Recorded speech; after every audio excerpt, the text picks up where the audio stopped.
Assalamualaikum warahmatullahi wabarakatuh.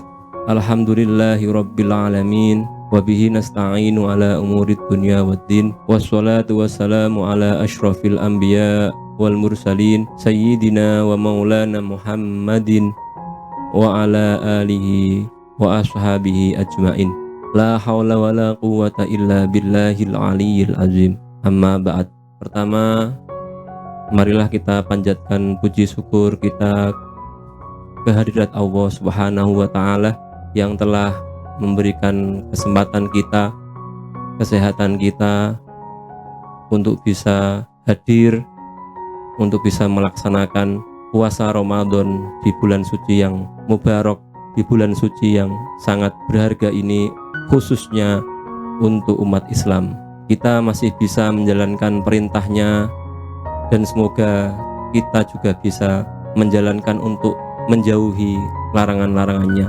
Kedua kalinya sholawat serta salam kita haturkan kepada junjungan Nabi besar, Nabi agung, Nabi Muhammad Rasulullah Shallallahu Alaihi Wasallam dengan ucapan Allahumma sholli ala Sayyidina Muhammad wa ala ali Sayyidina Muhammad, dengan harapan besok di yaumil qiyamah kita diakui sebagai umatnya, dan tentu berharap besok di yaumil qiyamah mendapatkan syafaatul udma dari Nabi Muhammad Rasulullah Shallallahu Alaihi Wasallam. Amin Allahumma amin. Pemirsa yang saya hormati dan pemirsa setia Kampusku TV IAI Khazinatul Ulum Brunei yang saya cintai, dalam bulan suci Ramadan ini kita tentu dan sudah maklum diwajibkan untuk berpuasa sebagaimana firman Allah dalam kitab suci Al-Quran, ya ayyuhalladzina amanu kutiba alaikumusiyam kama kutiba alal ladzina min qablikum la'allakum tattaqun. Puasa ini menjadi kewajiban untuk kita sebagaimana kewajiban itu diwajibkan untuk orang-orang sebelum kita. Agar apa? Agar kita menjadi orang yang bertakwa. Tentu puasa ini tidak hanya kita jadikan sebagai sebuah rutinitas tahunan, tentu tidak itu saja, karena di dalam puasa itu ada nuansa ibadah, ada nuansa spiritual, dan nuansa sosial yang bisa kita jalankan. Kita bisa menjalankan perintahnya dengan sebaik-baiknya, apalagi di bulan suci Ramadan ini ibadah yang kita jalankan itu dilipat gandakan. Artinya kalau pahala yang diberikan di selain bulan Ramadan itu 10, maka itu dilipat gandakan bisa 100 dan 1000.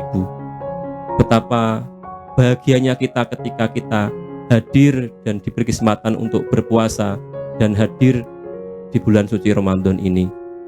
Dengan ini kemudian kita bisa menyadari diri kita bahwa bulan suci ini sangat penting untuk kita. Kalau sangat penting, maka kita mampu untuk menghadirkan diri kita di bulan suci Ramadan ini dengan hadir yang sesungguhnya, tidak setengah-setengah. Kalau tidak setengah-setengah, maka kita harus maksimal untuk menjalankan bulan suci Ramadan ini, hadir di bulan suci Ramadan ini dengan sebaik-baiknya. Kita siapkan dari mulai awal sampai dengan akhir. Apalagi kita hari ini sudah memasuki akhir-akhir di bulan suci Ramadan, maka kalau kita bisa sampai di hari ini, maka suatu kebahagiaan yang luar biasa. Kita bisa hadir di bulan suci Ramadan di hari-hari akhir dari satu bulan ini. Tidak salah kalau kemudian kita menjadikan ibadah kita itu meningkat. Kita tingkatkan ibadah kita, kita tingkatkan amal ibadah kita dari ibadah mahdoh sampai dengan ibadah ghairu mahdoh, dari ibadah yang sifatnya pribadi dan ibadah yang sifatnya sosial. Saya menyadari bahwa ada fenomena yang menarik dan itu menjadi alamiah di bulan suci Ramadan. Di antaranya adalah, sekilas yang ingin saya sampaikan adalah, yaitu fenomena tidur yang itu selalu ada dan bahkan menghinggapi diri kita pada orang-orang yang sedang berpuasa. Secara keseharian itu kita maklumi Karena orang itu normalnya ya istirahat, makan, beraktivitas, dan tidur. Itu normalnya. Kalau orang tidak bisa tidur, itu dibutuhkan obat. Orang tidak bisa makan, dibutuhkan obat. Tapi fenomena hari ini, fenomena bulan Ramadan ini banyak dan kita sering kita temui teman-teman yang sedang berpuasa, dan bahkan saya sendiri ketika berpuasa itu fenomena tradisi kegiatan yang kita alami selalu akan ada nuansa, akan ada kegiatan tidurnya. Tapi kemudian tidur itu jangan hanya kita maknai sebagai sebuah kegiatan yang rutin, dengan maksud kalau tidak tidur maka kita tidak dianggap sempurna. Nah, apalagi dalil yang dijadikan patokan sebagai dasar kita tidur di bulan suci Ramadan itu bahwa tidurnya orang yang berpuasa itu adalah ibadah. Nah, kalau ini yang menjadi dasar, maka tidak salah kalau kemudian dia mengatakan demikian, tentu tidak salah. Karena memang hadis ini ada, walaupun ada yang mengatakan hadis ini dhaif.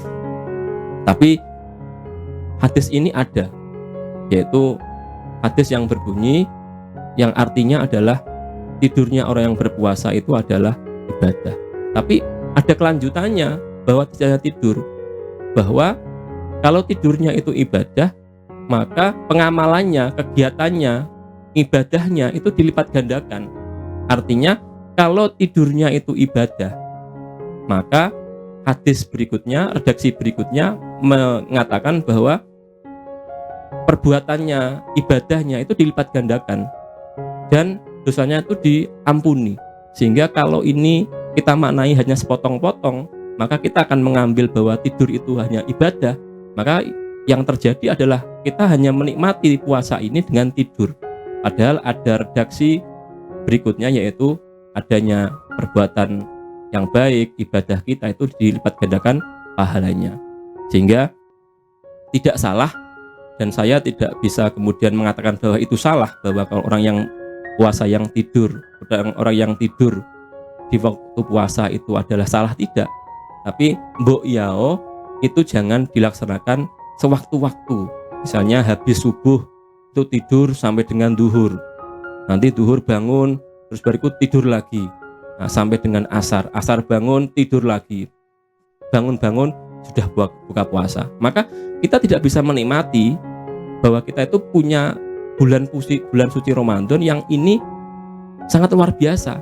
Nah, kalau kita tidak bisa menikmati, maka kita tidak akan punya keistimewaan bahwa kita telah menjalankan bulan suci Ramadan, puasa di bulan suci Ramadan. Tentu di puasa itu kita akan mengalami ngeleh, mengalami lapar, dahaga, lelah, dan kita lemas. Itu biasa, karena kita tidak makan dan tidak minum. Tapi tidak makan, tidak minum kemudian tidak serta-merta menjadikan kita terus dilampiaskan dengan tidur. Nah, itu yang kurang tepat bagi saya. Sehingga saya ingin menyampaikan bahwa tidurnya orang puasa di bulan suci Ramadan itu tidak serta-merta dikatakan ibadah. Apalagi ibadah itu kemudian dia tidur di waktu siang, malamnya dia tidak mau ibadah, malah dia gibah, dia mengfitnah, dia menjalankan suatu hal yang dilarang oleh Allah Subhanahu wa taala. Maka tidurnya tadi itu tidak bernilai ibadah. Bahkan puasanya itu malah tidak bernilai ibadah. Sehingga kalau itu yang terjadi, maka tidurnya tadi itu tidak bernilai ibadah dan puasanya juga tidak bernilai ibadah. Dan ini menjadikan refleksi kita untuk ya tidur yang ibadah. Jadi tidurnya ada waktunya. Kita buat waktu yang baik, tidur kita sampai jam berapa, dan kita bisa melaksanakan ibadah sampai dengan jam berapa. Jadi ada waktu, karena tubuh kita juga butuh istirahat. Selanjutnya, pemirsa yang saya hormati, bahwa tidur itu juga selain bagi saya adalah bernilai ibadah kalau itu disertai dengan niat untuk juga menjalankan perintah Allah. Artinya tidur itu dilaksanakan untuk menyiapkan diri kita untuk menjalankan perintah Allah berikutnya. Misalnya kita pagi tidak ada kegiatan, kita istirahat. Tapi dalam rangka untuk menyiapkan bahwa malam nanti kita tadarusan, malam nanti kita tahajudan, malam nanti kita sholat raweh, malam nanti kita sholat witir. Nah itu kalau dalam rangka ini, maka tidur itu bernilai ibadah. Itu yang pertama.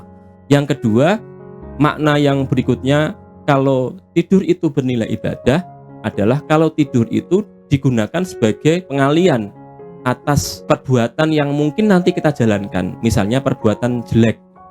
Maka kalau daripada kita gibah, daripada kita ngerasani koncone, ngerasani tetangga, ngerasani orang-orang di sekitar kita, mending kita istirahat. Lah, kegiatan yang demikian inilah tidurnya termasuk ibadah.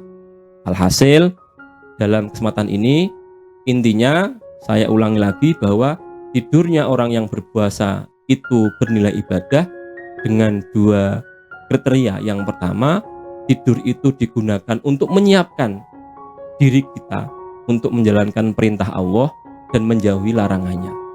Yang kedua, tidur itu digunakan daripada kita menjalankan maksiat, daripada kita menjalankan larangan Allah, maka lebih baik kita tidur.